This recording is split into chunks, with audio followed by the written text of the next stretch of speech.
right, good afternoon, everybody. Welcome back to this week's edition of Higher Education Administration Subcommittee. Today is March the 2nd, 2021, and we're going to go ahead and call this meeting to order. Madam Secretary, please take the roll. Representatives Baum, here. Cochran, here. Darby, here. Gillespie, here. Hakeem, here. Parkinson, Chairman White, here. Chairman Lafferty, Here. Chairman, you have a quorum. Thank you. Before we begin, does anyone have any personal orders they'd like to address? All right, seeing none, let's move on to some housekeeping. We've got 8 bills on the calendar today. Chairman Ramsey has taken HB 240 off of notice. That's number 2 on the calendar. Chairman Powers has taken HB 963 off notice. That was number 7 on the calendar. We've got a quick announcement about lottery bills and a lottery calendar. All bills referred to Higher Education Subcommittee that expend lottery fund dollars will be rolled to the lottery calendar to be considered at a later date. Members should have been notified of bills on this calendar, and we will make every effort to do so going forward. Anybody have any questions about any of that? Seeing no questions there. Oh, Chairman White, please. Chairman, we don't have to make a motion on that. Can you just do that as chairman on the lottery calendar? Just to make sure that we do it. Yeah. Thank you. It's been affirmed, yes. Okay. Well, let's get underway. Let's start with Chairman Reagan, House Bill number 576. Do I have a motion on the bill? And a second? Second on the bill? Oh, and we have a second. Thank you. Chairman, you're recognized. Thank you, Mr. Chair and Committee. For today's entertainment, I stand before you. This bill has been generating a lot of heat and light that is really not necessary. So I hope I can explain to you why it's not necessary, and we'll go from there. The guts of the bill, straightforwardly, are to ensure compliance with existent law. Let's start off with Title IV, Chapter 5, which is the UAPA Act in Tennessee law, specifies in the first section, under definitions, that policy is basically the rules and procedures for inside the walls, and I'm using the walls metaphorically, on an org chart, inside the org chart, you can do policies for the organization because it doesn't affect anybody outside the organization. That is to say, an organization can say, okay, all the employees will wear a black suit on Wednesday, and that can be done by policy. They can say, all the employees will fill out forms at this time this way. That's policy. However, that's subparagraph 10 if you're interested. Subparagraph 12 says that anything that affects people or organizations that are outside of that organization must be done by rule. That is to say, again, within the walls of the organization, policy. If it affects anybody outside the organization, it must be done by rule. And the UAPA specifies the procedure for doing rules. Now, we have had a situation where, that, by the way, that was changed about 5-6 years ago. We've had organizations that have been ignoring that.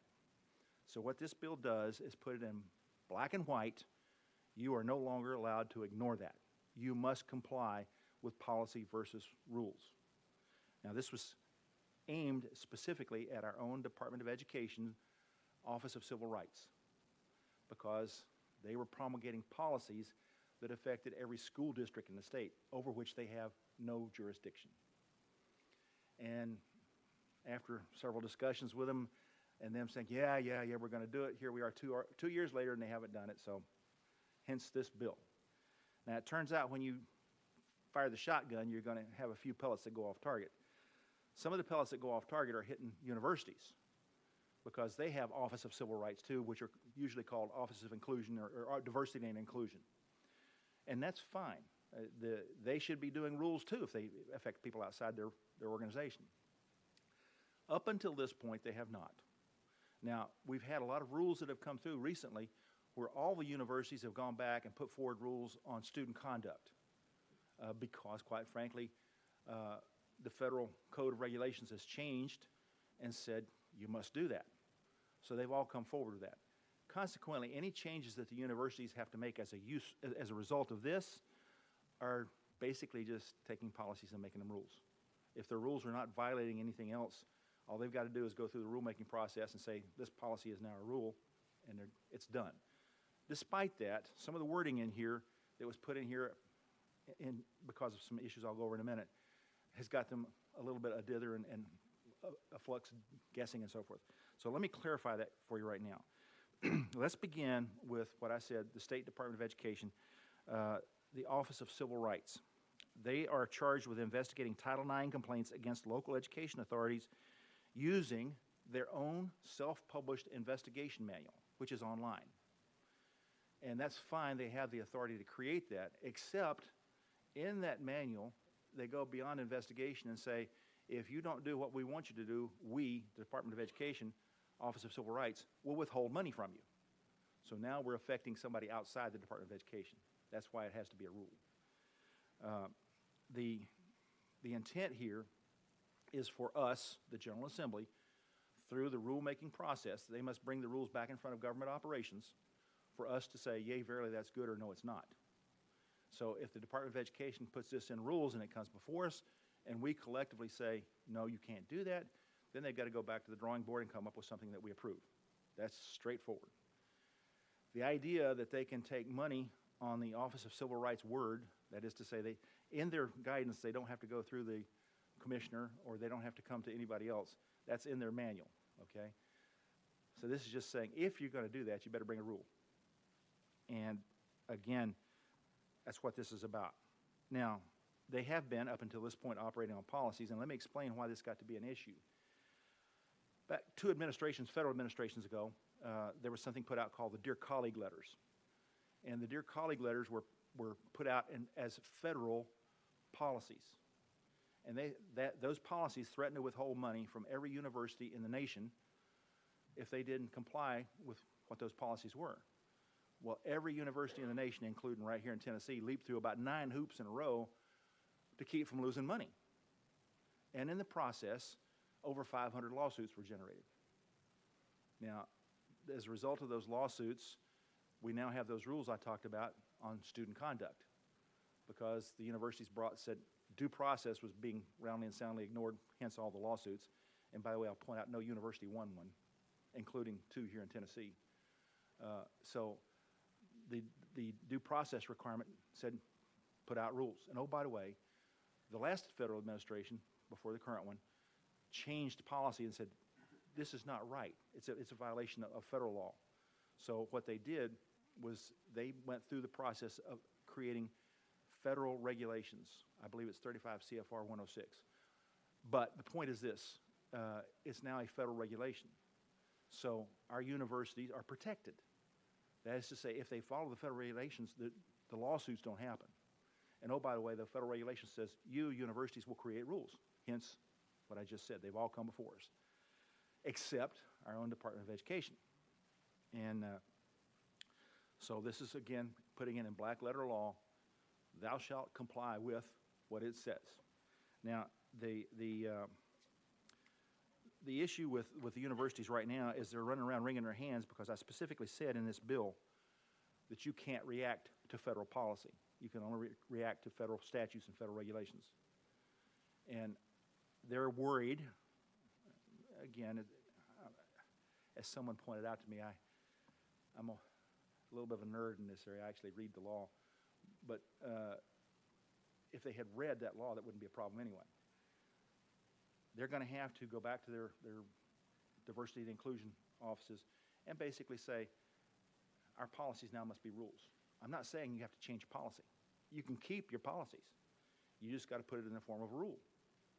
And again, that will put it in front of us in the General Assembly for us to say, okay, if you're doing something outside of your office or outside of the university, if you're just affecting faculty and staff in your university, go for it. Policies are fine.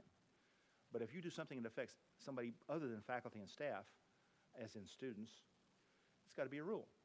Well, they've recognized that already. Like I said, they brought all the rules before us on student conduct and so forth.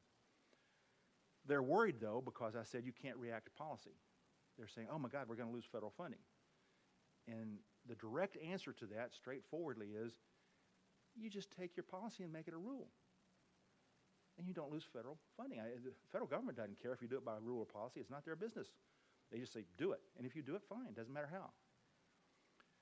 But that piece in there that says you can't react to policy, you must react to law or federal regulation, has got them worried because they say, hey, if they change something or other, we're going to lose money.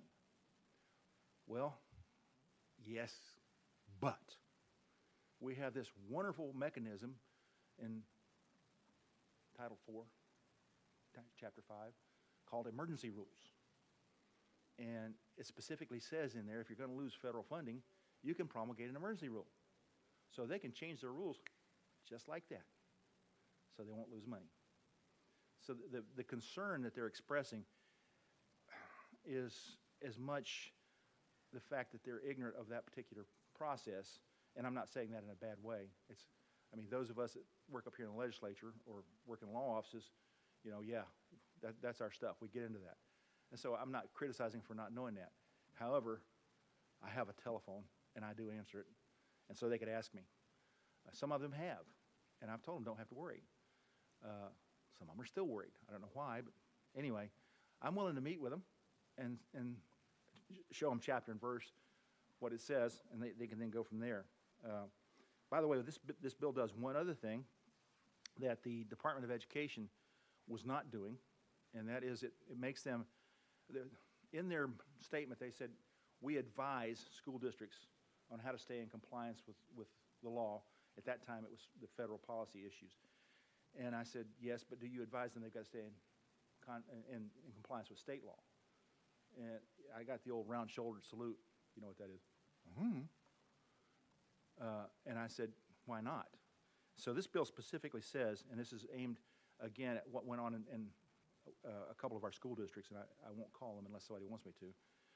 But they must advise the LEAs of penalties associated with improper facility use, and that is TCA 3913-511, which is our Indecent Exposure law, which basically says that if they say, if you're a boy and say you're a girl and you go into the girls' dressing room and you take your clothes off, you just committed a violation of criminal law, state criminal law. And TCA 3913-607, which is observation without consent, otherwise known as the Peeping Tom law, which, by the way, is a felony for doing that to minors. So if they're in the dressing room, the locker room or whatever, and they're watching minors disrobing, they're committing another criminal act, which, again, all this bill does is says, Department of Education, if you're going to give advice to our school districts, you must give them all the advice.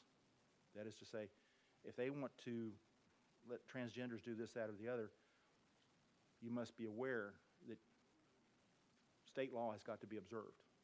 Now, the universities have not been upset over this part of it, to my knowledge. They haven't mentioned that part of it. The part they were concerned with was losing funding. And by the way, the Peeping Tom law is not a felony for somebody over 18. But it is under 18, which, by the way, encompasses K through 12. So I think this is an essential bill to make sure that our education institutions are given good advice from our own Department of Education.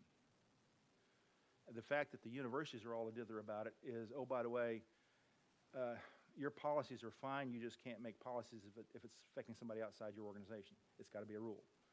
Take your policy, conduct a rulemaking process, bring it before GovOps, get the blessing on it, and you're done. We're not going to tell you you got to change policies. Just make it a rule. And oh, by the way, if the federal government changes something and you're afraid you're going to lose money that quickly, bring an emergency rule. So, again, I apologize for being a bit wonky here. This issue began because we had a situation here in our state, and again, I'm not going to call the county, let's just say it was a very rural school district. They had a situation where they called the Department of Education. The Department of Education gave them the advice, and a complaint filtered my way. This, by the way, was in West Tennessee, so wasn't even in my district. It came to me because I was chairing a subcommittee, and that started the research on this. And then I found out that we had some other issues in other districts as well. So now you have the story, and I am content to let it rest here and take questions and continue the entertainment, your choice. Thank you for that, Chairman Reagan. Do believe Chairman White had a question for you. You're recognized. Thank you, Chairman. I tell you what, I want to hear from the other committee members, but before we move on, I do want to address it hear from the other committee members. Thank you for that. Representative Hakeem, you're recognized. Thank you, Mr. Chairman, Chairman Reagan. I guess I'm trying to look at this. I think in one way we normally do is trying to consider unintended consequences. And what I'm getting at, it sounds like when we talk about rules and policies that we're putting in place a mechanism where the state would override federal rules or guidelines. And I guess that my thought is that puts us in a posture of being non-compliant and, loss of funding and other things of that nature. So essentially what I'm asking is, to your understanding, does this put us in a posture of overriding the federal guidelines or policies? Okay, let me draw a distinction here, okay? This bill says they must comply with federal statutes and federal rules as published in the CFR, Consolidated Federal Rules. So we can't override that because this bill says not to, okay? Guidelines are different. Guidelines are quote-unquote policies. And that's what's got us in trouble in the last go-around, because they put out a policy that we reacted to. They? The federal government. Okay. Sorry. The federal government put out a policy that we reacted to, and every university in the nation reacted to, because they threatened to withhold money. Now, had they tried to do that, there would have been lawsuits, and they would have lost. But in the meantime, that money would have stopped coming to the universities, and there would have been a lot of expense with lawsuits. So like I said, every university in the nation, including in the state of Tennessee, leaped through those 9 different hoops to comply with that policy, which legally they shouldn't have done anyway. This bill says you're not reacting to policy. The state of Tennessee is a sovereign entity, and as part of the state of Tennessee, the federal government cannot order you to do something by policy. If they want to pass a statute, if they want to change the federal regulations, fine. The Supremacy Clause of our own U.S. Constitution says that's what you have to do. But the Supremacy Clause does not apply to policies. Please continue. Thank you, Mr. Chairman. Whether you call it a rule or policy. Are you talking about for the universities to promulgate? No. I think what I'm getting at is whether, in regards to which one you call it, a rule or policy, it appears that this legislation would attempt to override federal authority, even if you call it a policy. The answer to your question is absolutely and totally, completely yes. Federal policy is not a statute or a federal rule. And we have no obligation under the U.S. Constitution or the state constitution to follow a federal policy. If they want us to do something, let Congress act or let a federal agency bring forth federal rules.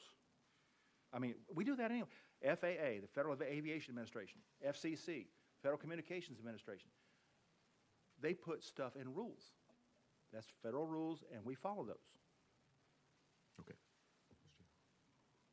Please continue. Thank you, Mr. Chairman. If I may ask our counsel,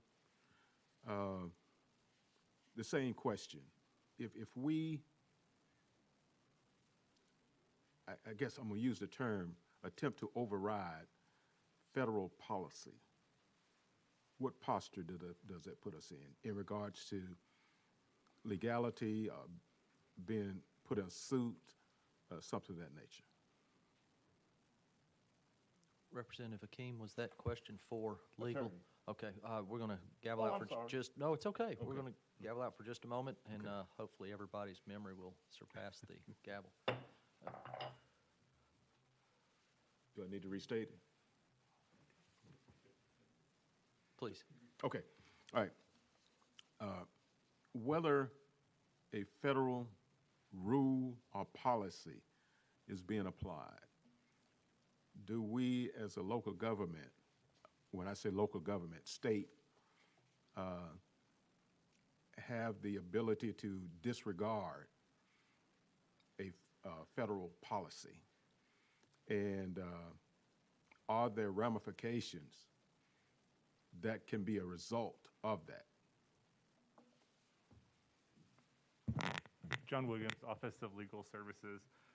In Section 1, Subdivision A2, it states that rules promulgated pursuant to the subsection A must comply with the United States Code, the Code of Federal Regulations, and state law.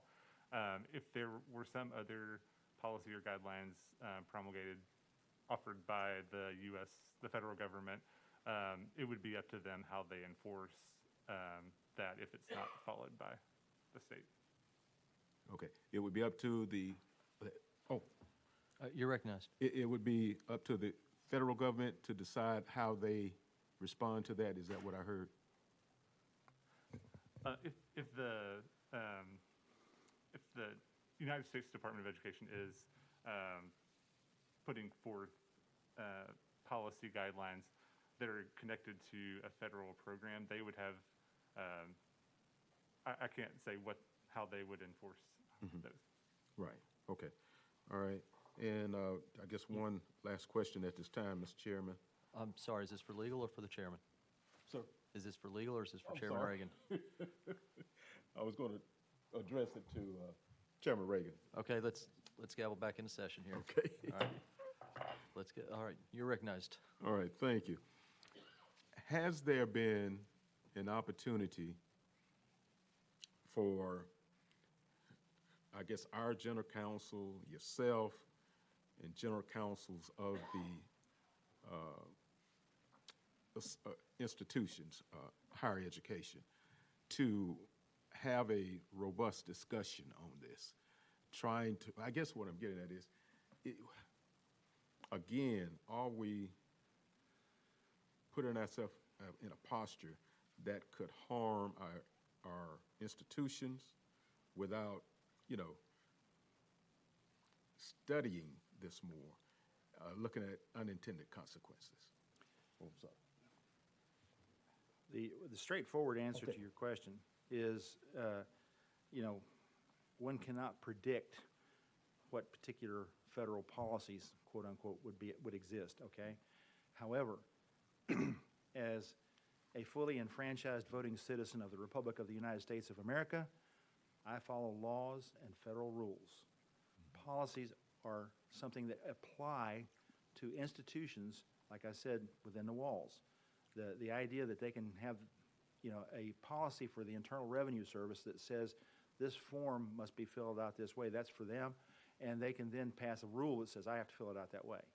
But the policy, as it goes forth, is questionable as to whether or not it applies to me directly. As a state, the state of Tennessee, again, federal policies are not statute, and they are not federal rules. They're policies. And policies, by the way, I should point out, policies are made by executive departments, not Congress, all right? Congress is, just like we are for the state of Tennessee, Congress is the legislative body for our nation, the source of law. Policy is not law. That's why we have our own Government Operations Committee here. We, just like the federal government, delegate to our executive departments rulemaking authority. But they must bring those rules back in front of the Government Operations Committee and get approval, because those rules have the force of law. If we, collectively again, and the Government Operations Committee on behalf of the General Assembly says, sorry, this rule doesn't hack it, then we recommend that it be disapproved and it's amended out of our omnibus bill, so it's no longer applicable. The same thing is true in terms of what the federal government does. Policy is not law. And so our state, as a sovereign entity, has the right to go as we choose unless it's federal law or federal regulations. Thank you, Mr. Chairman. Thank you, Mr. Chairman. Okay. Do I have any other questions from the committee? Chairman White, you're recognized. Yeah, thank you very much. And Chairman Reagan, thank you so much for that in-depth. We're so fortunate to have you with your background and experience to get into detail on issues that maybe many of us don't have a good thing. What I want to ask is, as we move a good piece of legislation or any piece of legislation forward, there is some consternation. I've spoken to our 7 universities, THEC, TBR, and they still have consternation. So I don't know where the will of the committee is to move it on to full or hold it here, but I would like for you to ask that you sit down one more time with these institutions and with these groups and see if we can't come to some conclusion to kind of solve the issues that they have. I think the main thing with them is Section 2, Item B, the policy guidance. I think that's the main part. So, like I said, I'm at the will of the committee what they want to do with the bill. Well, you're very articulate and you've done a great job, but I just want to bring them along and or not at some point. I have no problem with sitting down with that group. I've answered phone calls from a number of them already. I think their concern is because, like I said, 2 federal administrations ago, a policy was put out and they were threatened with funding loss. And the courts did not have a chance to rule on that because it was never taken to court from that direct standpoint. As I said, there were 500 lawsuits filed in relation to that, and no university won one. So to answer the question that was asked earlier about policy, if there's disputes, that's why we have a judicial system. They settle the disputes. But I would say 500 to nothing is a pretty good record. And even many of those, by the way, never got to court. They were settled. And so the point is, where the court rulings have been made, no university won. And the universities were, in fact, worried about losing money, so they were complying or trying to comply with federal policy. Our dispute branch, the judicial branch, basically was saying that federal policy is not the same as federal law or federal regulation. And there are requirements that must be met anyway. In the situation we're talking about with those were all due process violations, as in students were not given due process before they were handed penalties or sanctions. Regardless, the principle is the same. So I'm perfectly willing to meet with anybody and discuss it. I have no intention of amending this bill. If you want to hold it in here on the case of getting an amendment, I have no intention of amending it. If you want to send it out, I can meet with it prior to the full committee. That's fine too. If you want to hold it in here, as the sponsor, I don't care.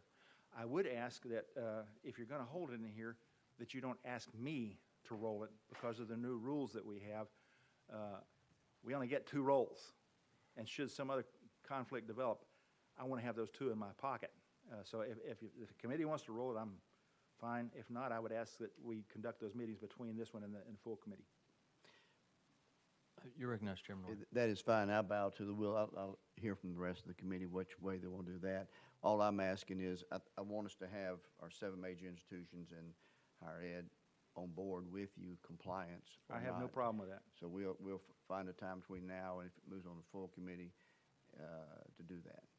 Okay. Again, no problem whatsoever. Okay. I believe we've got another question from Representative Cochran. Thank you, Mr. Chairman. I've got 2 quick questions, if you give me just a little bit of leeway. One, actually, just a quick follow-up, and you may have noted it, Chairman Reagan. The section that Chairman White had mentioned, what was the section you said that the universities had an issue with, if you don't mind? I can, if you don't mind me directing that to Chairman White. Chairman White. Thank you, Chairman. from what I understand, on page, whether or not numbered, section 2, large section 2, and then onto the next page, item B in parentheses, it says not include policy guidance issued by the United States Department. I think the policy guidance is maybe an issue. Okay. And then my follow-up question to Chairman Reagan, just so I understand your overall intent, and I think I do. Basically, and correct me if I'm wrong, you want to ensure that whether it's our Department of Education or our universities or whoever, that they're not having a knee-jerk reaction to a dear colleague letter from the federal government. Essentially, you want to make sure that they're in compliance with federal law and regulation, that they're not changing they're not changing rules of state agencies or state entities because of a dear colleague letter. You want to ensure that if they're changing an actual rule of a state agency or of a state entity, they are doing that because of a change in federal rule or federal law, not just simply because a federal agency said, "Oh, this is our opinion of what you should do." Is that fairly accurate high view of it? That's exactly accurate. And for clarity, again, let me point out the section that was brought up here. That section 2 says, rules promulgated pursuant to this subsection must, and then B, not include policy guidance from the United States. It does not say that they do not have to pay attention to policy guidance. It's just they can't put federal policy in their rules. The rules have to be based on law. And specifically, what this General Assembly says the rules are supposed to be on. That's our role. And just my last follow-up is I'm in complete agreement with you. Thank you for bringing the bill. Do we have, Representative Baum, you're recognized. Chairman Reagan, from a practical standpoint, would there be a lot of university policies that would have to be converted to rules and therefore come in front of the Government Operations Committee up here, or would it be an overwhelming number or a relatively small number? Frankly, since we've already gone through the drill with student conduct, I don't know of any that they would have to do. This just basically says if you have rules or if you have policies that affect anybody other than employees or faculty members inside the university, you have to do it by rule. Now that, by the way, I should mention, as I mentioned at the beginning, that's already Tennessee law.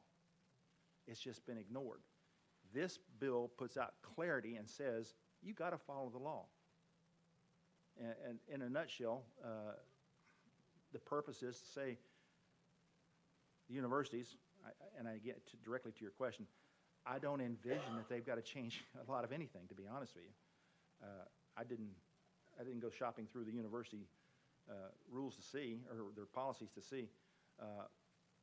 The concern that they have is based on previous administrations, that dear colleague letter where the funding was threatened to be withheld, which there's some question about whether that was legal or not anyway, but that, as is the case with every university, you know, they depend on us to give them money, they depend on donors to give them money, and they depend on the federal government to give them money. And by the way, that threat that the dear colleague letter levied was not just a grant.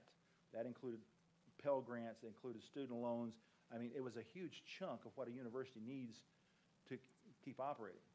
So that's the reason. It wasn't like they just said, oh my God, we got a policy. It was, oh my God, we're going to be bankrupt. And so that's the reason they leaped through all those hoops, which, by the way, was the intent of that federal policy that they put forward. But, and let me stress again, we're supposed to be a nation of laws. We're not a nation of policies. And so I cannot emphasize how strongly I feel that whatever these universities are going to do, and I don't care about running their shop for them.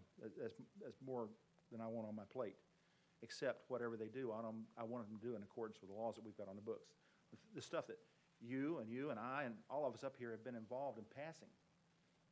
I mentioned the one that was 5 years ago. That was primarily a product of Senator Bell, but it didn't run into much opposition at all. And yet, it hasn't been complied with.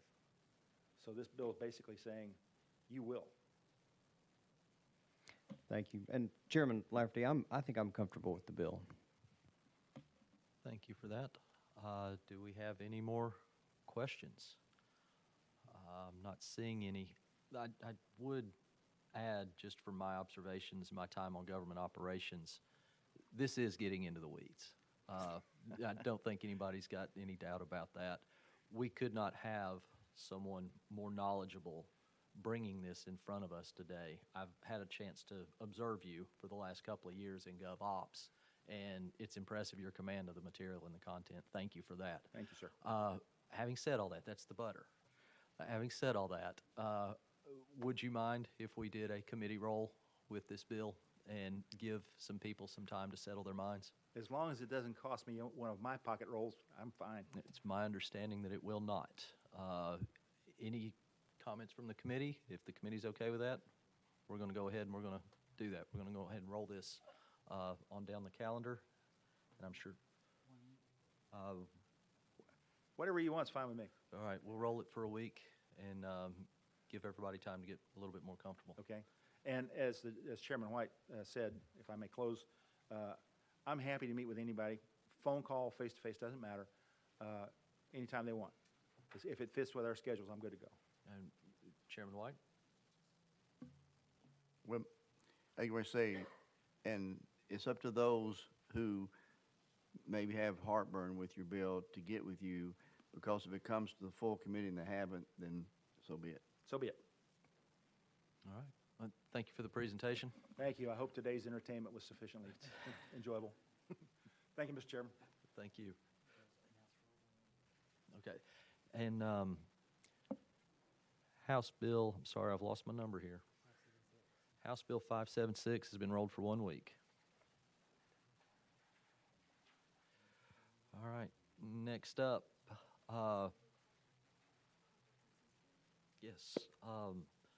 next up, let's call Chairman Crawford for House Bill 378. Properly motion. Mr. Chairman, committee members, I'm presenting to you today House Bill 378, which is known as the Discount Tuition Bill.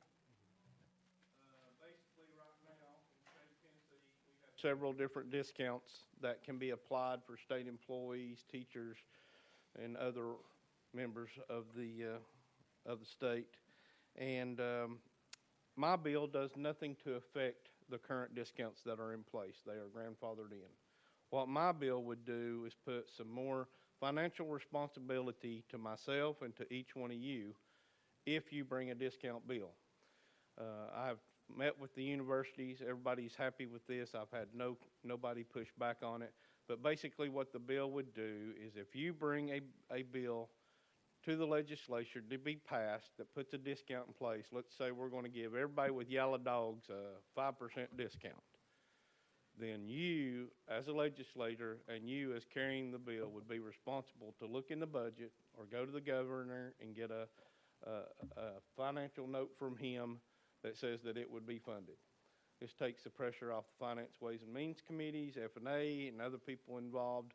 We just don't want to bring frivolous discounts that affect our higher education centers and not have the funding to pay them. That's what my bill does, sir. I'll be glad to answer any questions. Thank you for that. Do we have any questions? Chairman White, you're recognized. No question, comment. Thank you for bringing this bill. We've dealt with this issue for many years. I think whether it be, and this is one reason we've rolled the lottery bills into a lottery calendar, because we'll have a dozen of these throughout the session, and they all add up, just like these have in these discounts. And so there comes a point in time where you're either going to have to find the money. I think the money right now is about $20 million statewide on all our universities, Right. where, you know, everybody has a good cause. We all love yellow dogs. Yeah. Me too. And so, you know, it's great. So, you know, we pass them one by one and they add up. So I'm very supportive of this bill, and appreciate you bringing it. Thank you, sir. And just a quick observation too, with something like this, there's always, the payer's always whoever the public is. And this is kind of addressing a little bit, is it totally taxpayer funded with the discounts if we impose them, or does it end up back on the students? I don't think it's totally taxpayer funded. I think there's lottery money, there's other monies that's out there that go toward this, that makes up the difference for the tuition. But I can't say that the public isn't paying part of that, but I don't think it's strictly that. Thank you. Any other questions? Seeing none. We have a question on the bill. Was that a question, or is that an all in favor? All in favor of passage of House Bill, I've lost my place again. 378, please respond by saying aye. Aye. All opposed, say no. And the ayes have it. And this bill passes on to full committee. Thank you, Mr. Chairman. Thank you, committee. And just a personal order, if I can, I just want to say you look good sitting up there in the chair. I'm Well- very, very proud of you. Well, Thank you. thank you. I appreciate that. Next up, we have one of our own, Representative Gillespie with HB 763. Do I have a motion? And second? Second. All right. Representative Gillespie, you are recognized. Thank you, Mr. Chairman. Thank you, committee. What this is a technical correction bill involving the Tennessee Higher Education Commission and the way they do some of their reporting. And one of their main goals is to produce timely publications of reports to us, the General Assembly. And so before getting into some of the details, I just want to make sure on the record that nothing in this bill modifies any of the existing programs or reports, programs or roles that they do. So basically what it's aiming to do is to consolidate and kind of merging the different reports from TEC, the Department of Education, and Labor into basically a more comprehensive report, and it removes a lot of obsolete language that they currently do so they can do this a little bit better, timely manner. And that's really essentially what this is doing. I welcome any questions. Thank you for that explanation. Do we have any questions on the bill? Seeing none. Oh, I'm sorry, we do have one question. Representative Cochran, you're recognized. Representative Gillespie, is this your first bill? No, sir. Oh, man. I'm not sure if I trust that answer or not, but I'm going to let you bow with it. Representative Cochran, you have all the latitude you like. If he's already been harassed, Mr. Chairman, I'll let him bow on this one. With that being said, if I see no other questions, let's go ahead and take the vote. All those in favor, please say aye. All opposed? And that sounds like the ayes have it, and this bill will move out to full committee. Congratulations.